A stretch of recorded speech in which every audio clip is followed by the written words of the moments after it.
फारस की खाड़ी में एक छोटा सा देश है कतर। इतना छोटा है कि अगर क्षेत्रफल के हिसाब से तुलना करें तो भारत इससे करीब 300 गुना बड़ा, और अगर आबादी के हिसाब से तुलना करें तो भारत इससे 500 गुना से भी ज्यादा बड़ा है। लेकिन यही छोटा सा देश कतर अब भारत को आंखें दिखा रहा है। कतर में भारत की नेवी के 8 रिटायर्ड अफसरों को जासूसी के आरोप में फांसी की सजा सुना दी है। अपने इस वीडियो में हम बात करेंगे कि क्या वाकई कतर अपनी हैसियत से आगे बढ़कर फैसले ले रहा है, या क्या वाकई उसके पास ऐसी कोई ताकत है जिसने उसके हौसले को बढ़ा दिया है। हम बात करेंगे कि कतर के पास आखिर ऐसा क्या है जिसने दुनिया के सबसे पावरफुल देश अमेरिका को भी उसकी जिगरी यार बना दिया है। लेकिन सबसे पहले बात करते हैं मौजूदा हालात की।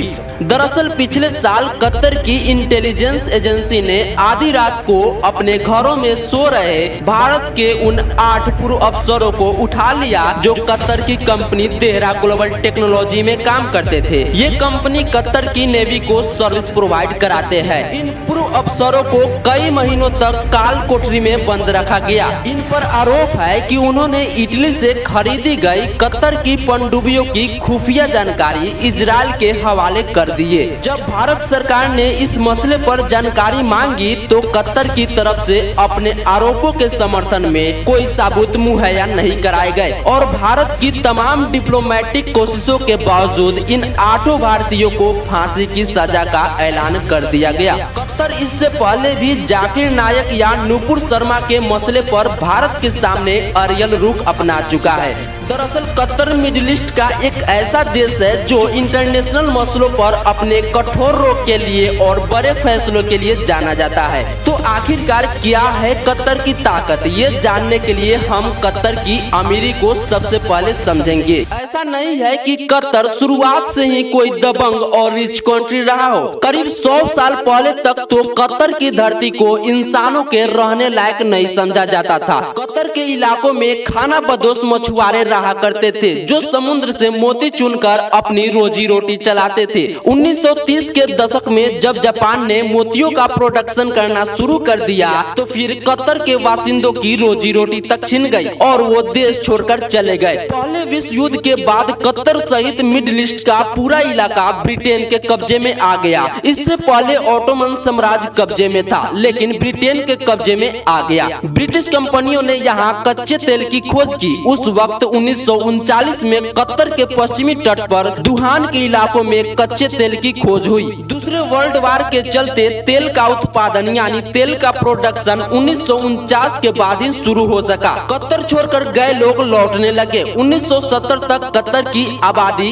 1 lakh and GDP 300 million dollar की हो गई, और ये तेल की खोज के बाद ही यह बदलाव हुआ। 1970 का दशक कतर के लिए बड़ा अहम था। इसी दशक में ब्रिटेन ने कतर को आजादी दे दी और कतर में नेचुरल गैस के एक बड़े भंडार की खोज हुई।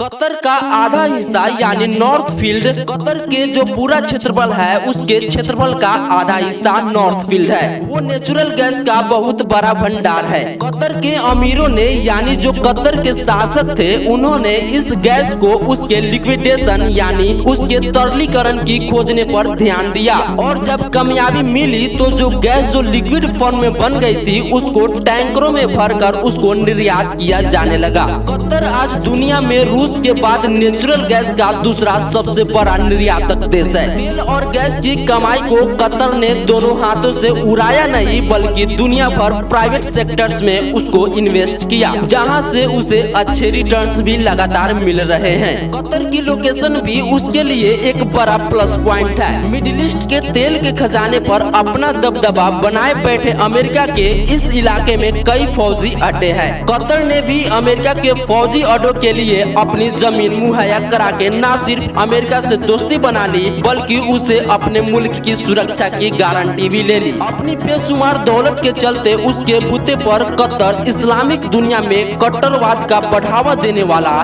बड़ा देश भी बन गया।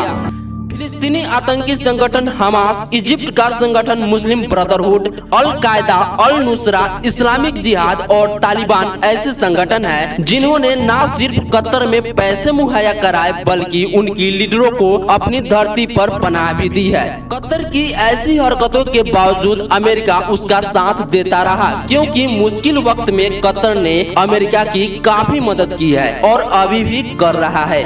20 साल तक अफगानिस्तान में जंग से लड़ कर थक चुके अमेरिका को तालिबान के साथ जो अमेरिका की डील हुई वो डील कतर ने ही कराई थी, जिसके बाद 2021 में अमेरिकी फौज काबुल को तालिबान के हवाले कर अपने घर वापस लौट गई। मौजूदा इजराइल फिलिस्तीनी विवाद में भी बैकडोर से कतर के जरिए ही अमेरिका हमास के कब्जे में गए अपने नागरिकों को छुड़वाने की कोशिश में लगा हुआ है। दरअसल कतर सऊदी अरब को पीछे छोड़कर इस्लामिक जगत का लीडर बनना चाहता है। कई मुस्लिम देश यह आरोप लगाते हैं कि कतर अपने पैसों के दम पर उनके मुल्क में बागियों को हवा देकर उनका तख्ता पलट करना चाहता है।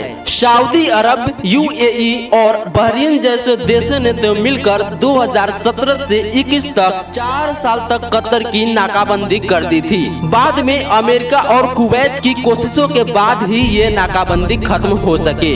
अब आप इतना समझ गए होंगे कि अमेरिका के साथ और बेशुमार दौलत ने ही कतर के हौसले को इतनी बुलंदी पर पहुंचा दिया है और अब उसके हौसले इतने ज्यादा बढ़े हुए हैं कि वो भारत जैसे बड़े देश को लगातार चुनौती दे रहा है। ये वीडियो आपको कैसा लगा, अपनी राय हमें कमेंट में जरूर बताएं। नमस्कार।